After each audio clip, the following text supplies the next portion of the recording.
некемен осылай айналдырып тоқып келдім. Мен мына жерде неке 3 қатар тоқыппын. Мен 4 қатар деп отырсам, 4 емес 3 қатар екен. 3 қатар тоқып келіп отырмын. Енді сіз өзіңіздің аяғыңызға киіп көріп, өлшеп отырып тоқысаңыз болады. Аяғыңыз биік па, биік жалпақ болса, кішкене биіктеу қылсаңыз да болады, бір қатардай. Және осы айналып келіп, осылай қиып алып тастаймыз. Неке. Мына жерден бүйтіп санасаңыз да болады. Мысалға, мына жерден бүйтіп көрініп тұрады неке. Мысалға, мына жерде міне 1, 2, 3 қатар, 1, 2, 3 қатар, 1, 2, 3 қатар, 1, 2, 3 қатар неке. Осы жерде 3 қатар алып неке теңестім неке. 1, 2, 3 қатар, 1, 2, 3 қатар. Осы жерден қарап отырып теңестірсеңіздер де болады. Енді тапшкамызды осылай ұстап, макаси тапшка деп. Жалпы мен алдыңғы видеоларымда бар, дәл осы техникамен, дәл осы моделмен тапочка тоққан болатынмын. Сол жерде де осы жерді анықтап, жақсылап түсірген болатынмын. Егерде осы видеом сіздерге түсініксіз болып жатса, сол жерден де қарап алсаңыздар болады. Мынаны енді дәл осылай үстіп, осылай ұстайсыз да, ортасын белгілеп аласыздар. Мен енді мінеке белгілеп қойдым. Мына тапочкамен осылай табанмен өлшеп отырып, мына тапочкаға теңестіріп, осылай ортасын белгілеп алдым. Енді жігіміз сыра осылай 2 қабатымен тоқи береміз.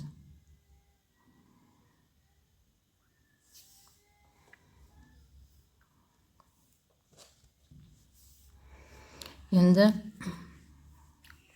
мына ортадағы ілмекті 3-ші ілмек, 3-ші ілмек, 2-ші ілмек, 1-ші ілмек, нолевой. Сонда мен мына жерден бастап тоқим деген сөз. Осы жерден бастап ілмегімді алып көтерілемін.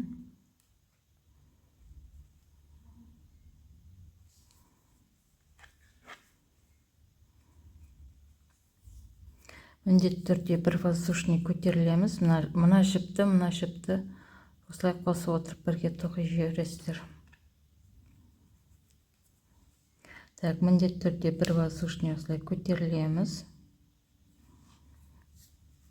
Енді біз накидым столбикпен тоқитын боламыз. Накид аламыз. Енді біз мына ұзын ілмек, яғни осы бір ілмекті қалдырамыз да, келесі ілмек осылай басына тоқимын. Кәдімгі ілмекке басына тоқимыз. Мына жіпті міндетті түрде қосып тоқимыз.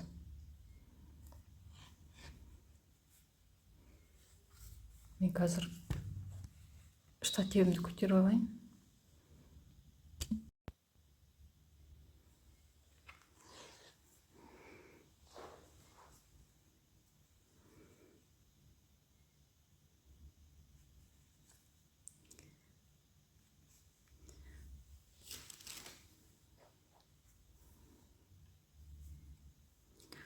Келесі ілмекке 2-ші столбик тоқадық уже біздер неке. 2-ші столбик с накидом. Енді міне ортадағы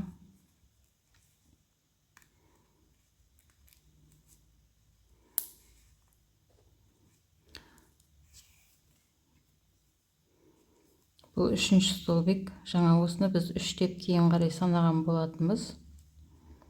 Осы ілмек біздің дәл ортаңғы столбик болып түсу керек. Осыны мен қайттан енді осы жерге қайттан белгілеп қоямын.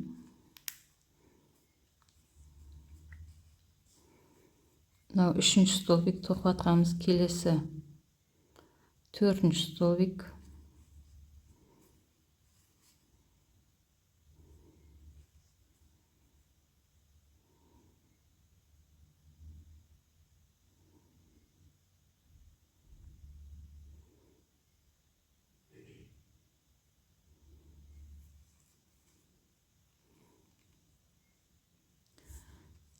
и келесі бізде 5-ші столбик с накидом.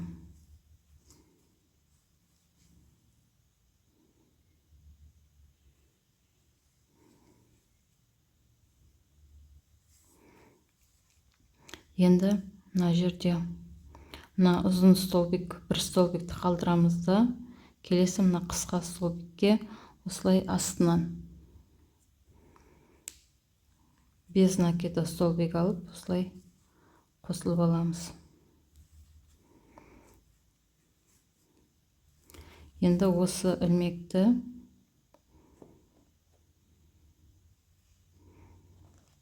осылай маркермен ұстатып қоямыз. Енді жібімізді осылай кейін қарай алып келіп,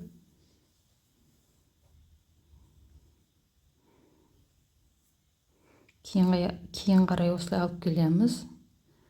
Енді осы жағынан бастап тоқимыз. Енді мына жерде мына ұзын столбикті қалдырамыз да, мына қысқа столбиктің былай басынан емес, осылай осы жерден алып тоқимын, мықты болу үшін.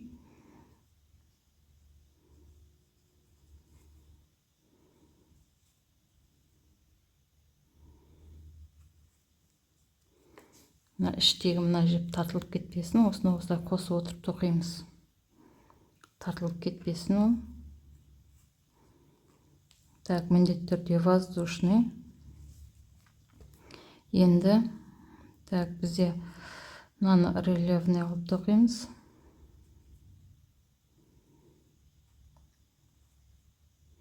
Так, мынау рельефный, қарапайым рельефный болып түседі.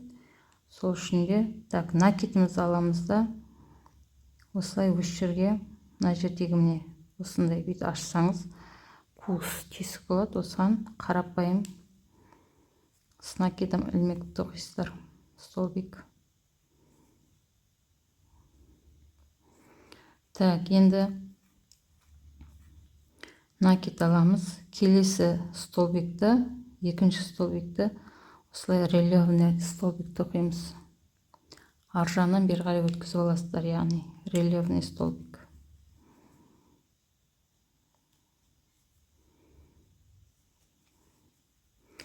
Келесі столбикті қарапайым столбик басынан алып тоқимыз, ілмектің басынан алып тоқимыз.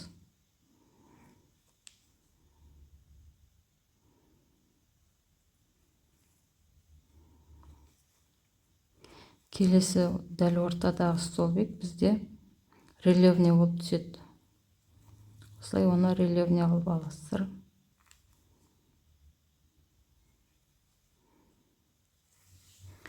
Дәл ортасындағы столбик. Рельефный столбик, яғни неке мына столбик. Неке аяғына дейін до конца осылай рельефный болып түседі. Дәл ортадағы столбик. Осы мынау міне белгілеп отырғанымыз сол дәл ортасындағы столбик рельефный болып түседі. Пока әбден байқалып көрініп тұрмағанша осылай маркермен белгілеп қойсаңыздар болады.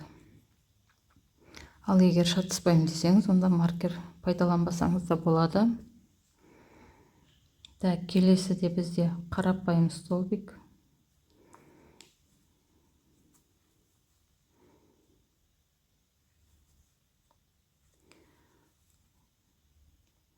Так, келесі бізде рельефный столбик. На столбик. Рельефный.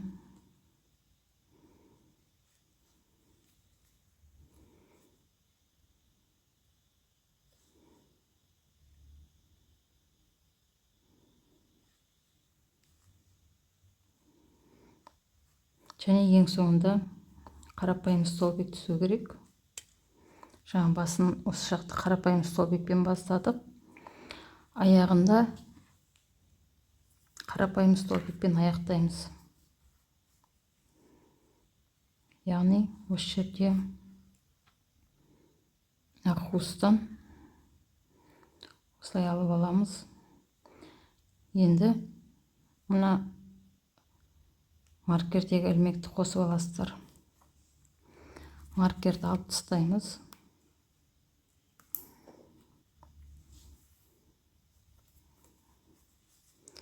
Әуелі осы 3 ілмекті өткізіп аласыз. Одан кейін қалған 2 ілмегін өткіземіз. Енді мінекей, мына ұзын ілмекті қалдырамыз да, кішкене қысқа ілмекті осылай астыңғыдан түбінен алып, без накидов столбикпен осылай қосыламыз.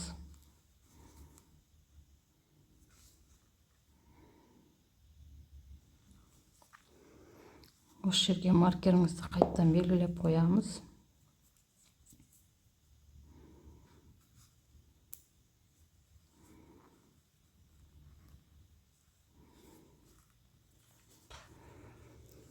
Енді қайтып келеміз басына.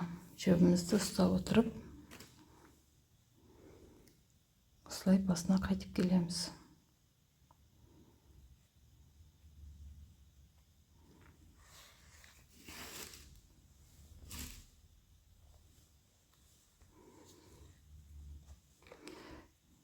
Так, міне қысқа ілмектің осылай түбінен аламын.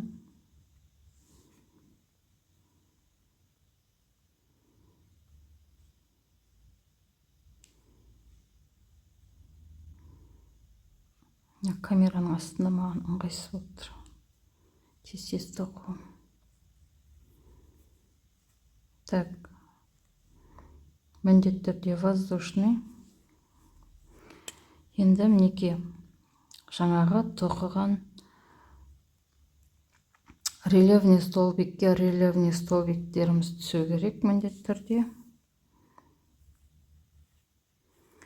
Мына бастаған қарапайым столбиктің осылай төбесіне қарапайым столбик түсіреміз.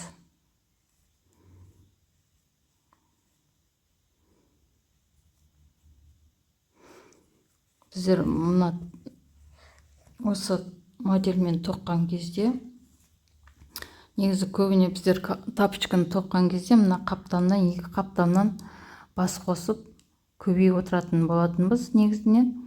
Ал осы модель тоққан кезде біз мына ортадан көбейіп отырамыз. Яғни мына жерден бас қосып көбейіп отырамыз. Мына дәл ортадағы рельефный столбиктің 2 басынан бас қосып көбейтіп отырамыз. Ал негізі басқа тапочкалерді тоққан кезде мына қаптамнан көбейтіп отырамыз. Міне сол үшін де мына жердегі қарапайым столбикке міндетті түрде қарапайым столбик түседі. Бұл жерден бас қосып қосылмаймыз. Келесі бізде неке мына столбикке міне тоқыдық. Келесі бізде рельефный столбигіміз тұр. Соған рельефный столбик тоқимыз.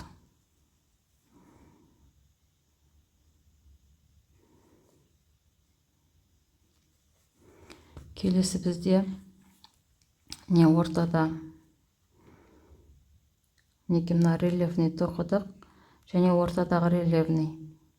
Енді біз мына жерден көбею үшін мына қарапайым столбикке 1 столбик тұр, қарапайым, соған 2 столбик тоқимыз, қарапайым 2 столбик тоқимыз. Осы 1 ілмекке 2 столбик тоқимыз, қарапайым.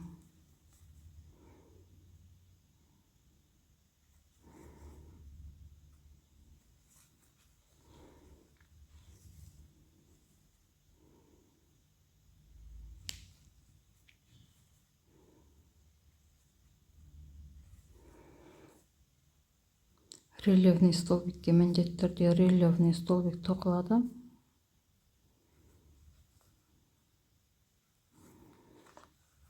Енді екінші басындағы осы ілмекке 2 столбик накидым.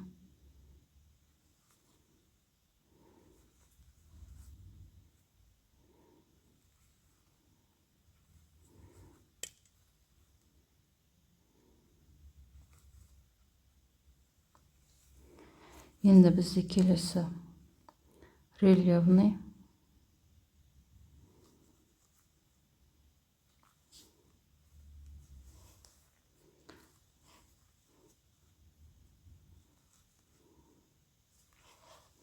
артындағы әкелген, қосып әкелген жіпті қосып отырып міндетті түрде тоқып жібереміз. Қалып қоймасын, осылай қарап отырыңыздар. Және соңғы қарапайым столбик бізде.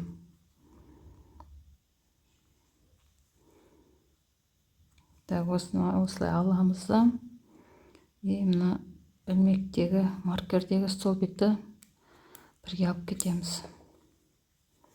Әуелі 3 ілмекті алып аламыз. Одан кейін 2 ілмекті алып аласыздар осылай. Мына жерде 1 ілмекті қалдырып, келесі қысқа ілмекке 1 ілмекке қосыламыз. Қатты тартып тоқи беріңіздер.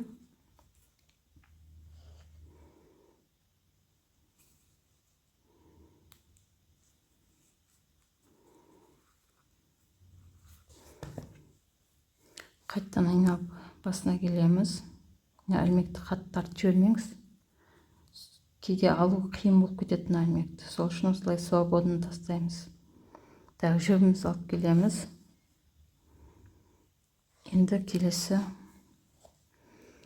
3-ші қатар ма, 2-ші қатар. Келесі айналымға өтеміз. Бір ұзын столбикті қалдырамыз да, осылай қысқа столбикке тоқимын.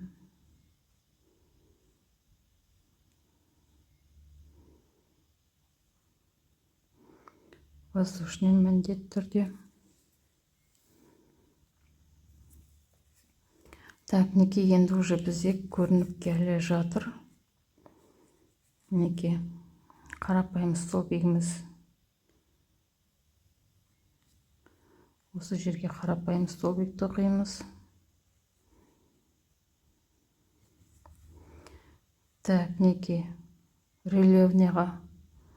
рельефныйымыз тоқимыз.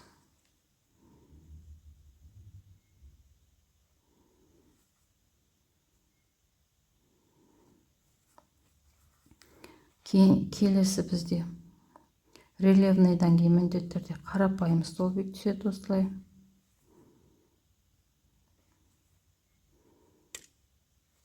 Енді мінекей, мына 2 қарапайым столбиктің екіншісін біз рельефный алып аламыз. Яғни 1 қарапайым, 1 рельефный, 1 қарапайым болып түсу керекпіз ғой. Енді біз жерде мінекей, енді 2 рельефный қатар келіп қалып тұр. Сол үшін де осы 2 рельефныйдің ортасына бізде қарапайым столбик түсу керек. Сол үшін де мен мысалға мына рельефныйдің басына 1 қарапайым тоқып жіберемін осылай.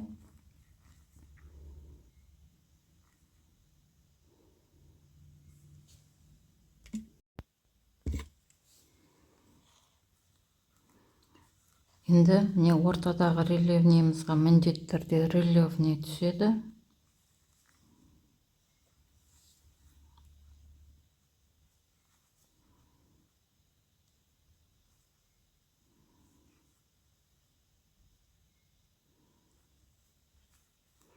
Енді бізде мінекей 2 қарапайым столбик тұр. Мінекей, бұл енді дәл осы мына жағын қалай тоқыдық, екінші жағында солай түсу керек. Яғни мінекей, рельефный тоқыдық, 2 қарапайым столбигіміз тұр, және рельефный тұр. Енді түсінбей жатсаңыздар, былай есептесеңіз болады. Мысалы, мінекей, мынау рельефный түсті, мына жерге қарапайым түседі, сонда мынау бізде рельефный болады. Енді 2 рельефный қатар келіп тұр, сол үшін де ортасына 1 қарапайым түсу керек. Ол үшін мен мына қарапайым столбиктің басына әуелі бірінші қарапайым столбик тоқып аламын осылай.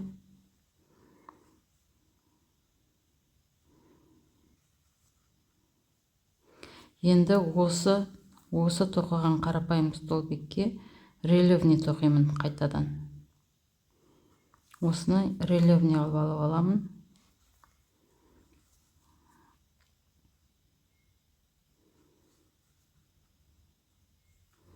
Енді ары қарай түсінікті. Мінекей келесі бізде қарапайым столбик.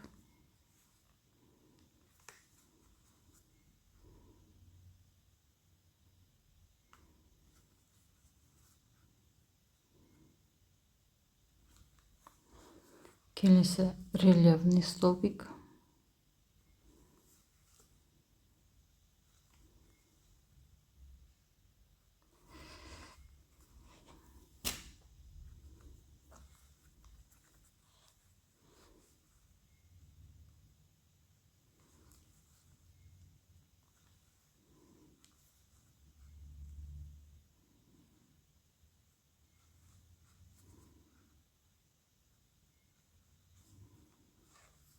Так, ең соңғы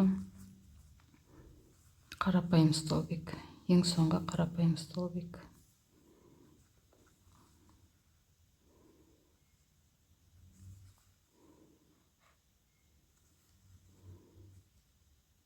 Ілмекті іліп аламыз.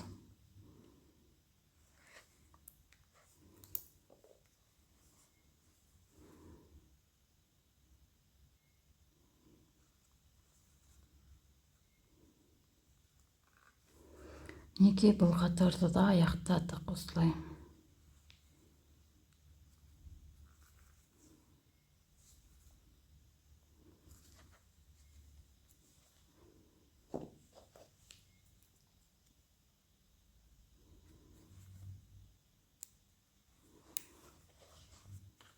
Жалпы мен өзім аяққа киіп отырып тоқимын. Тапочкамды болсын, макаси болсын, аяққа киіп отырып тоқимын.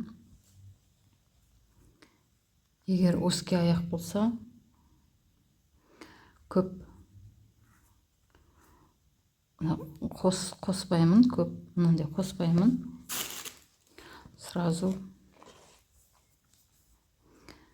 мысалға біз енді бастадық, мінекей мына жерде бастап келатырмыз. Мына жерде жүрміз, біз қазір мына жерде жүрміз. Одан кейін тағы екі рет ғана мына жерге ілмек қосыппын да, ары қарай уже мінекей ілмек қоспастан тіке тоқып кеткенмін. Яғни мен өзім аяғыма қарап киіп отырып тоқып отырмын. Ең аяғым узкий аяқ. Ал егерде сіз аяғыңыз жалпақ болса, онда одан да кейін былай қарай да мысалы қосып тоқып, мынандай алып қосып отырып тоқысаңыздар болады. Жалпы аяққа киіп отырып тоқимыз.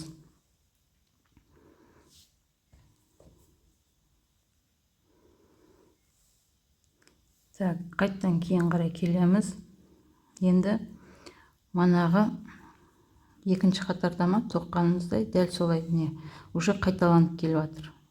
Неке дәл ортадағы рельефный бір столбик, рельефный бір столбик. Енді қазіргі осы енді тоқайын деп жатқан қатарымызда уже мінеке мына жерде қарапайым тұрған бір столбикке екі столбик аласыз.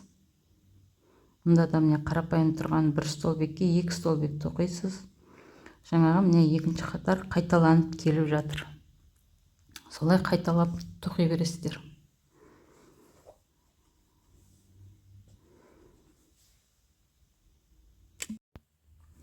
Неке мен өзім қалаған биіктігіме дейін тоқып келдім. Яғни неке мына сыңарында мен мысалға міне ортадағы рельефный. Енді осының мысалға неке мына жағында, оң жағында мысалға неке 1, 2, 3, 4 рельефныймен көтеріліппін былай қарай, жоғары қарай. Мына жағында да солай 1, 2, 3, 4 рельефный ғана тоқып көтеріліппін. Яғни мына жерде бас қоспаймыз, ары қарай тіке көтеріліп кете береміз. Неке мына жерде де мен уже неке 1, 2, 3, 4 рельефныйға келдім. Неке 4 рельефный, мынау мінеке соңғы 4-ші рельефный және бір қарапайым столбик тұр. Енді осыған біз егерде менің аяғымдай аяқтарыңыз узкий болса, енді мынаған бас қоспаймыз. мысалға енді қазір біз мына бір қарапайым столбикке мына жерге 2 столбик тоқып бас қосып көтерілген болсақ, енді бұл жерде мен өзіме тоққан кезде бас қоспаймын, яғни мына рельефный тоқимын, қарапайым бір столбик, сразу мына рельефный тоқып кетем. Ал егер аяқтарыңыз жалпақ аяқ болса, онда қоса берсеңіздер болады. Өзіңіз киіп отырып, аяқтарыңызға киіп отырып, белгілі уже ары қарай бас қосам ба, қоспайым ба деген сияқты. Неге бас қоспайым дегенді қазір мен түсіндіріп жіберейін.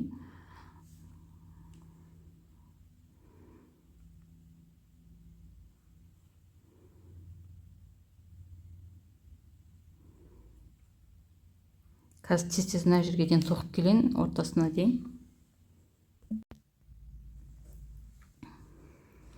Мен жақындап қалдым, мысалға бізде әлі орталық рельефный, мынау орталық рельефный. Так, мына жерде қарапайым столбик.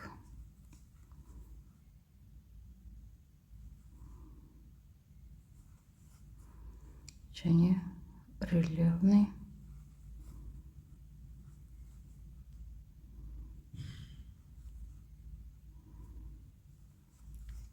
Неге бізде қарапайым бір столбик тұр? Егер сіз кеңейтіп, әлде кеңейтіп тоқитын болсаңыз, онда ары қарай 2 столбик тоқып, кәдімгі мына жақты қалай тоқып келдіңіз, солай тоқи бересіз. Мына жерге 2 столбик алып, сөйтіп тоқи бересіз. Ал енді мен ары қарай кеңейтпеймін, уже мына жерге тек қана 1 столбик тоқимын. 1 столбик тоқимын, болды.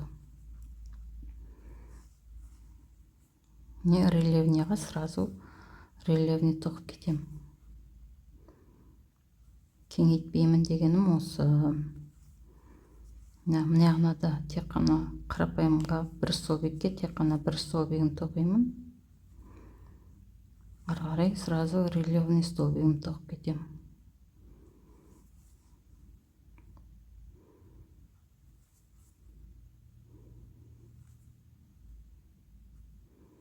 Кеңейтпей ары қарай осылай тоқи береміз.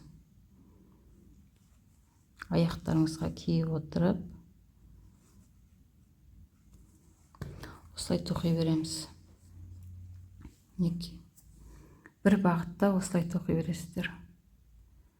Рельефный, мынау 1 столбик, рельефный, 4, мына қаптанда 4 рельефный, мына қаптанда 4 рельефный түскен менде.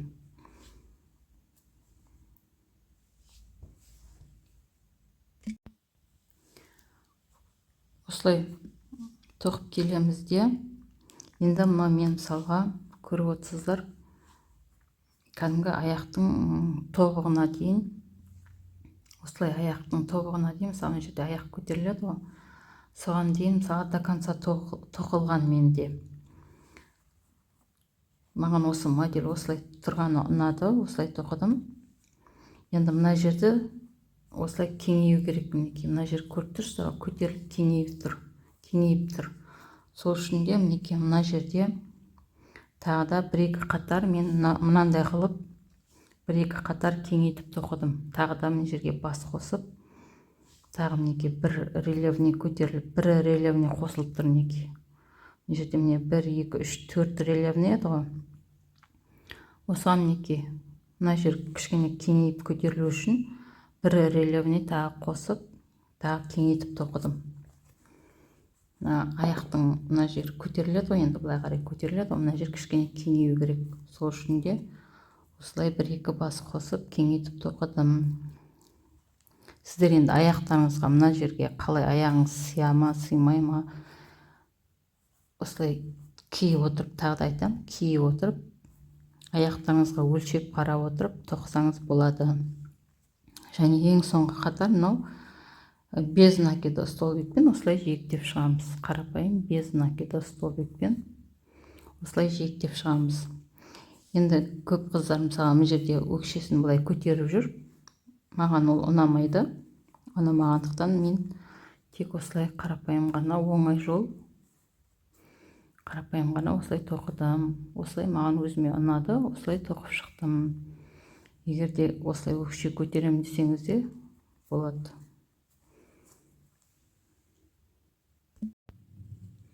Мінекей мен аяқтап тоқып келдім. Мінекей мына жерде мінекей осылай көтеріліп тұру үшін тағы да мінекей бір ғана столбик, релевный столбик түсіп тұр. Мінекей мына жерде қалай көтерілдік, бас қосып, дәл солай мына жерде де бір-екі қатар бас қосып көтеріліп тоқып алсаңыздар болады. Мінекей осындай бізде макаси шықты. Жалпы кез келген макасидің осылай астыңғы беттері көбіне осы модельмен тоқылады. Маған да осы модель ұнайды. Өте тез, қарапайым тоқылатын модель. Тек қана мысалға мына үстерін әркім әртүрлі модельде тоқып алса болады. Мына жерлерін әртүрлі дизайн жасап, әртүрлі техникалармен тоқуға болады. Жалпы негізгі мына асты осылай жүреді көбіне.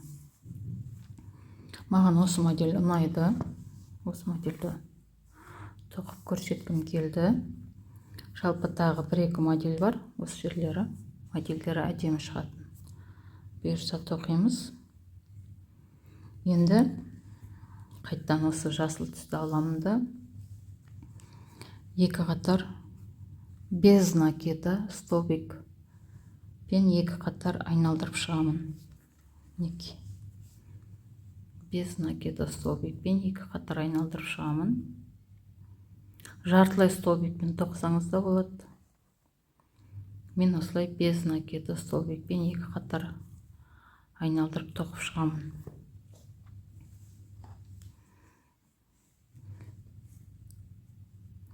Түсінікті деп ойлаймын. Без накида столбик бәріміз білетін шығармыз.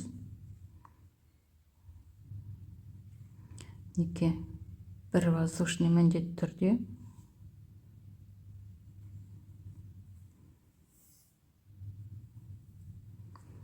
яғни әр ілмекке бір столбиктан.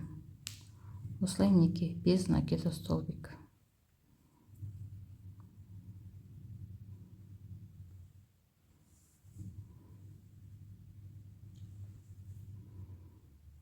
Әр бір ілмекке бір столбиктан тоқи бересіздер.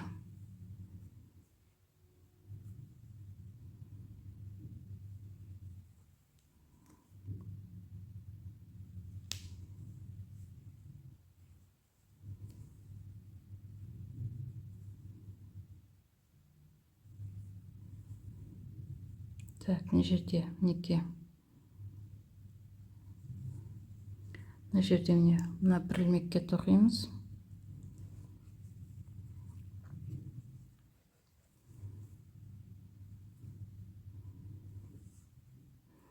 Келесі. Уже мына бізде ілмек болып есептелмейді. Мінекей сразу мына уже алдағы ілмекке өтесіз. Мына бұрыштағы ілмекке тоқмайсыз. Мұнда алдағы ілмекке өтеміз осылай сразу. Мына екінші жағында да сол бұрыштағы ілмекке тоқмайсыз. Алдағы мына ілмекке тоқимыз да сразу мына жаққа ілмекке көшеміз. Осылай айналдырып өздеріңіз тоқып алыңыздар. Менімен бірге болыңыздар. Бұйырса тек қана макаси емес, бұйырса кроссовки да тоқитын боламыз. Кроссовканың де мастер-классын жасайтын боламын, алла бұйырса алдағы уақытта. Мінекей осылай без накида екі қатар жүргізіп аламыз. Және осылай мысалы қарап отырсаңыз жігі білінбейді. Мен мына жерде бастап, мысалы мына жерде аяқтаппын. Осылай жігін білдірмей аяқтаймыз.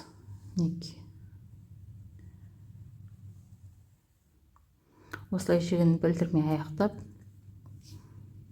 тоқып аламыз. Менімен бірге болыңыздар.